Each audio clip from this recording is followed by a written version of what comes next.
I got diagnosed with strep throat the other day, and I thought I had the coronavirus. And I thought, how funny would it be if the first case of the coronavirus in Los Angeles was a guy who had went on his podcast and said, I am for the coronavirus. I want the coronavirus. And then the next day, I get diagnosed with it. But it was only strep. So I'm better now, sort of. My voice is coming back. I hadn't had strep throat since I was like 10. That's something you get when you're 10 and you don't realize, like, being sick is fun when you're a kid. It's fun for at least a few days. You can sit at home.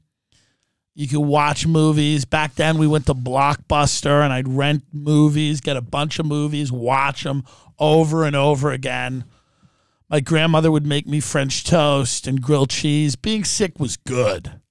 But when you get older, you know, it's hell, you know, because there is no French toast and grilled cheese. I mean, nobody's making you anything.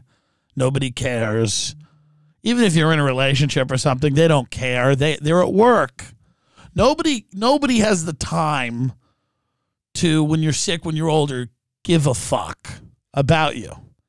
That was the whole thing. Like when you were younger, people used to go, I'll shut down, or your grandparents didn't have to because they weren't working. They were like, yo, just come here and you can be sick and we'll get you better and we feel bad for you and you want to get movies and what do you want to eat and, you know. But strep, man, and when you're a kid, you have like a sore throat. It sucks. But when you're older and you have that strep throat, and you just open your throat and you're staring at the back of your throat and you're like, there's a virus in me. There's something in me. I mean, it's hard to swallow. And you go, eventually, this is what esophageal cancer feels like. It's just every sickness when you're over 30 is just a rehearsal for the big one. And you don't know which one that's going to be, and you don't know when it's going to be. But every mild discomfort you have is a rehearsal. You know, every headache is a rehearsal for the tumor. That's the way I think. Every sore throat is a rehearsal for the cancerous polyp. You don't know when it's coming, but you know it's coming. It's a fact of life. Every respiratory infection, every wheezing, especially if you're a smoker, it's preparing for when the doctor has you in the office. They call you in that little office. He goes, hey, here are the options. What a sentence. Here are the options. You know, it's coming. Uncle of mine just got diagnosed with throat cancer. You know, great dude. Didn't really smoke. You know, had a butt occasionally, you know, and so every sickness you get past a certain age, it's so funny. It's one of the things in life that completely goes 180 degrees the other way. Being sick as a kid's kind of like fun. I mean, don't tweet at me and be like, it's not fun for Kayla who has leukemia. I'm not talking about that. I'm not saying that. Please don't tweet at me. It's not, you know who's uninsured? Little Madrigal. Right. I'm not saying that. I'm saying when you're bullshit sick as a kid and you get out of school, it's fun. But when you're an adult, it is not fun. Because you're just thinking about, okay, dodged a bullet. Every doctor visit over the age of 30, you're dodging a bullet. That's all. Because we all know the stories now. We all have enough stories now. You collect them as you go through life. In your teens, you have very few. Yes, people die, but the why is very apparent. They got in a car accident. It was a DWI. It was an overdose. Somebody got shot. It's very cut and dry as to why this happened. In your 20s, it might get a little murkier, but you still kind of know. You know, it's like, fuck, brain cancer, it's so rare. And your 30s, people die and you just go, that's something. Something not good. Just these things start to happen. as you get older, every decade, it gets a little bit less surprising. 40s is a decade of like, yeah, the guy just had a heart attack at Runyon, hit his head. Hit his head on a rock. Heart attack didn't kill him, but hitting the head on a rock did. My friend told me that story the other day. 40-year-old. The guy got a 2-year-old daughter. Just, out, done. Heart attack, head on a rock. Didn't die from the heart attack. Died from the hitting the head on the rock and Runyon. Like 2 people in Runyon Canyon die every week? Yeah. People don't talk about it. So I'm not trying to make you into hypochondriacs. I'm just saying that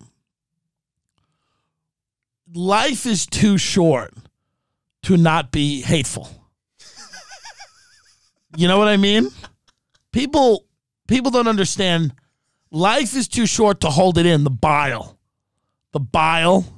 that courses through your veins, like that goo that ran through the sewers in Ghostbusters 2. It's too short. You got to let it out. You got to have a group of friends where you can let it out. You have to hate the right people for the right reasons. You got to hate the right things. That's why hopefully you listen to the program, because I do a lot to help direct your anger into the right places, where it should go, where it's productive. But life is just too short. You're going to go. It's coming. It's going to happen sooner than you think. And, so spend your time on this planet airing out your grievances. I'm telling you, you're going to regret it. Spend time on the planet letting people at the hotel front desk know the shower's not as warm as you would like. In fact, you'd like it hot. And it's not what you consider hot. Have the engineer go in there and check the room. You only get so long on this planet. Let the waiter or waitress know exactly what you think of the club sandwich. If the bacon wasn't crispy enough, let them know. Don't hold it in. When you hold it in, that becomes cancer. Let it out. Let it out. I'm telling you. I went to the urgent care to get diagnosed. So urgent care is quick. You're in and out. Boom, boom, boom. That's what I'm into. I like the urgent care because I feel like if I go to like a real doctor, I'm going to die. Because they're going to really look at me and they'll really figure out what's going on. And it's the last thing I want. So urgent care is quick. No, I don't think any of them are real doctors. They're all like UCB, improv kids that are pretending to be doctors. The urgent care is that they urgently want you out of the office. It's like a 5-second diagnosis in an urgent care. They're like, hey, what's up? You're like, I'm bleeding. They're like, yes, queen. Here's a script and go. And now that we're in LA, and the ticket sales, by the way, slowing down a little bit because of the coronavirus. So I don't want the half in, half out. And I talked to Ben about this show. We're either going to sell these shows out, we're going to rock out, we're not going to give a fuck, or we're just going to, we'll stay in the fucking, in the bunker. But I'm not interested in like half full theaters of people coughing. I want all in or all out. Like, people are like, oh, the last episode you were saying you want a pandemic. I'm like, here's what I want. I want it we're in or out. I don't want anyone losing money, but if we are, me and Ben have spoken about, listen, then we're all just going to stay in for a little while. That's all. That's what I was trying to say. I'd rather not. I'd rather not people lose money out there, but I don't want a halfway thing where it's mostly hysteria and everybody's losing money for no goddamn reason. But we're in the urgent care, and now the urgent care's job is to just tell everyone going to the urgent care that they can't test for coronavirus. The whole urgent care goes, listen, if you're concerned about coronavirus, you have to go to the ER. We do not have the means to test you here. So literally, people walk in, and they're like, hey, I want to be tested for corona. And by the way, people with no symptoms, because no one cares. These people have no symptoms. They just simply want to get tested. They go, I just want to be sure. I'm like, well, what? So you have those idiots go in. So I go in Monday morning, and Monday morning, my throat, I can barely swallow. Pain. I mean, bad. My tonsils are huge. Feels like I have an abscess in my throat. And it's like, you're like, fuck. So I walk in Monday, and I go, hey, They go, okay. They go, have you traveled out of the country recently? I'm like, I went to Vancouver a few weeks ago. Doctor goes, okay. And then I went, like, I wasn't even thinking. I went to the doctor. I was like, a lot of Asians, though. And she, like, pretended not to hear it. Yeah. She, like, ignored it. She was still looking at the chart. Like, I was trying to balance.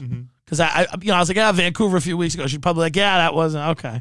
But I'm like, hey, but I want to be honest. A lot of Asians over there. Again, not being a racist, trying to get all the medical information to be accurate. I want, And she's like, listen, it looks like your strep test is positive. And I was like, fuck yeah. Thank God. I was like, that's good, right? She goes, yeah, I guess. I go, yeah, it is. So then they give you a steroid shot in your ass. I don't even know what that does. It's supposed to calm your fucking, I don't know what it's supposed to do. But I guess steroids, they're supposed to help. I think it boosts your immune system. Right. Whatever. You still feel like shit. Right. Maybe they weren't the right steroids. It's also an urgent care. They could have pretended to do it.